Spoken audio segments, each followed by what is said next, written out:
یسوع مسیح کی زندگی میں اہم واقعات کون کون سے تھے؟ کیا آپ مجھے یسوع مسیح کی پیدائش سے لے کر پہاڑی واعظ تک اس کی زندگی کا ایک خلاصہ مہیا کر سکتے ہیں؟ ذیل میں یسوع مسیح کی زندگی کے اہم واقعات اور بائبل کی وہ کتابیں درج ہیں جن میں ان واقعات کو بیان کیا گیا ہے۔ پیدائش، متی 1 سے 2 ابواب، لوکا 2 باب۔ ان حوالہ جات کے اندر کرسمس کی معروفی کہانی یعنی مسیح کی زمینی زندگی کے آغاز سے متعلقہ تمام باتیں پائی جاتی ہیں۔ مریم اور یوسف، سرائے میں جگہ نہ ملنا، چرنی میں موجود بچہ، اپنے بھیڑوں کے ساتھ چرواہے، حمد کرتا فرشتوں کا ایک گروہ، ہم مشرق سے مجوسیوں کو ستارے کی رہنمائی میں بیت لحم میں آتے اور بچے مسیح کو تحائف پیش کرتے، اور یوسف، مریم اور یسوع کو مصر فرار ہوتے اور بعد میں ناصرت واپس آتے بھی دیکھتے ہیں۔ ان حوالہ جات میں یسوع مسیح کا 8ویں دن ہیکل میں لایا جانا، 12 سال کی عمر میں ہیکل میں آنا، وہاں استادوں کے ساتھ بات کرتے ہوئے ہیکل میں پیچھے رہ جانا بھی شامل ہے۔ نجات دہندہ کی پیدائش کی 2000 سال پرانی کہانی حیرت انگیز، شاندار اور بامعنی تفصیلات سے بھری ہوئی ہے، جسے اس وقت موجود لوگوں کے ساتھ ساتھ ہزاروں سال بعد کے ایمانداروں نے محفوظ رکھا ہے۔ لیکن خدا کی بحیثیت انسان زمین پر آمد کی کہانی کی ابتدا ہزاروں سال پہلے موعودہ مسیحا کے متعلق پیشن گوئیوں کے ساتھ ہوئی تھی۔ خدا نے پیدائش 3 باب 15 آیت میں ایک نجات دہندہ کا ذکر کیا۔ صدیوں بعد یسایہ نبی نے ایک کنواری کے بارے میں پیشن گوئی کی جو حاملہ ہوگی اور ایک بیٹا جنے گی اور اس کا نام ایمانویل رکھے گی، جس کا مطلب ہے خدا ہمارے ساتھ۔ یسایہ 7 باب 14 آیت مویشیوں کے استبل میں عاجزانہ ابتدا مسیح کی زندگی کے اہم واقعات میں سے پہلا واقعہ ہے، جب خدا ہمارے ساتھ رہنے کے لیے آیا اور اپنے لوگوں کو مکتی دینے اور ہمیں ہمارے گناہوں سے بچانے کے لیے پیدا ہوا۔ بپتسمہ، متی 3 باب 13 سے 17 آیات، مرکز 1 باب 9 سے 11 آیات، لوکا 3 باب 21 سے 23 آیات۔ خداوند یسوع کا دریائے یردن پر یوحنا بپتسمہ دینے والے سے بپتسمہ لینا اس کی عام لوگوں میں خدمت کا پہلا عمل ہے۔ یوحنا کا بپتسمہ توبہ کا بپتسمہ تھا، اور اگرچہ خداوند یسوع کو اس طرح کے بپتسمہ کی ضرورت نہیں تھی، لیکن خود کو گناہ گاروں کے مشابہ کرنے کے لیے وہ اسے لینے پر تیار ہو گیا۔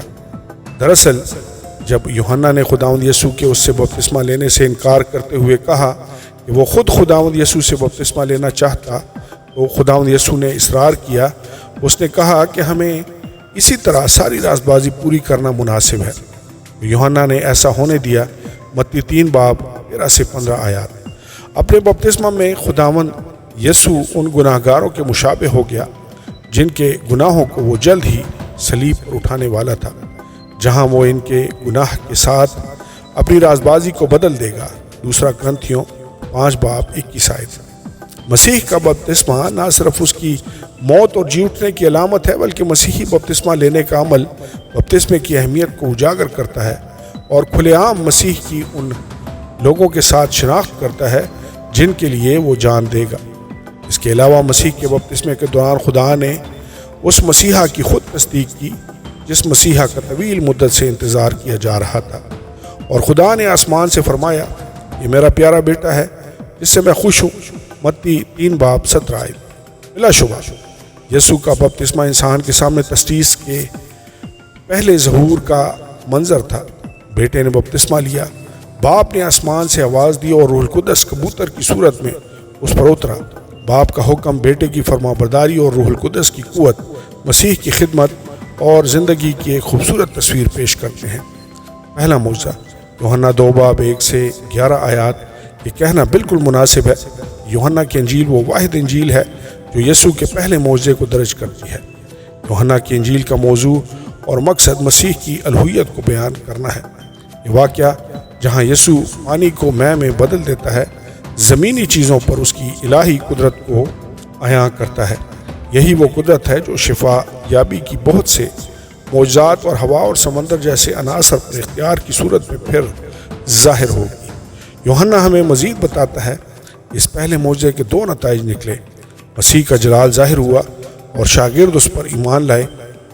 یوحنا 2:11 جب مسیح نے انسانی صورت اختیار کی تو اس کی الہی جلالی فطرت پوشیدہ تھی، لیکن اس معجزے جیسے واقعات میں اس کی حقیقت فطرت پوری طرح واضح ہو گئی اور ان سب پر ظاہر ہوئی جو سمجھ رکھتے تھے۔ متی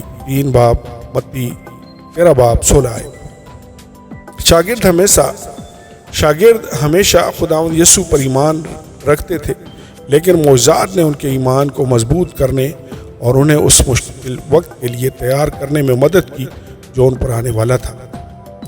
پہلا واعظ متی 5:7-29 پہاڑی واعظ شاید اب تک کا سب سے مشہور واعظ ہے جو خداوند یسوع کی طرف سے اس کی زمینی خدمت کے اوائل میں اس کے شاگردوں کے سامنے کیا گیا تھا۔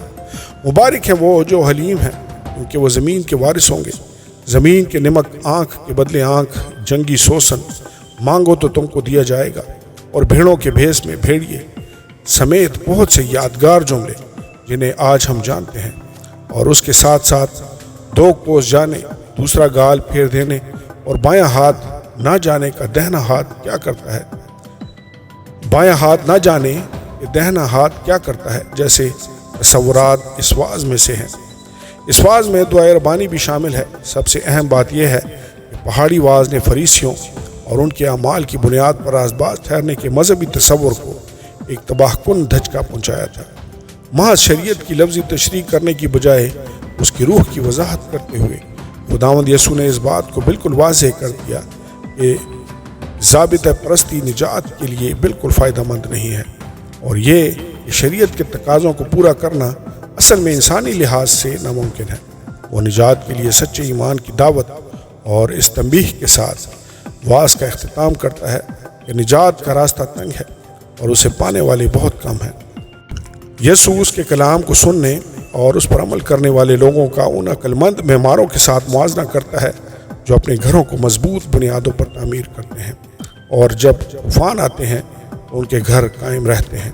آمین اور آمین۔